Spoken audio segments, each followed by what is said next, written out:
નાસ્તિ ગંગાસમ તીર્થ નાસ્તિ દેવો હરપમ શિવરાત્રે પરમ નાસ્તિ તપઃ સત્ય મયોદિતમ. શિવભક્તો, પવિત્ર મહાશિવરાત્રિ આવી રહી છે. હિન્દુ સનાતન ધર્મનો સૌથી મોટો તહેવાર એટલે મહાશિવરાત્રિ.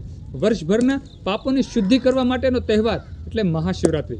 જે કોઈ માનવ સાચા હૃદયથી ભગવાન મહાદેવના લિંગનું પૂજન કરે છે, ઓમ નમઃ શિવાયના જાપ કરે છે, ભગવાન મહાદેવના 5 મુખોનું પૂજન કરે છે, તેના વર્ષભરના પાપોની શુદ્ધિ થઈ જાય છે.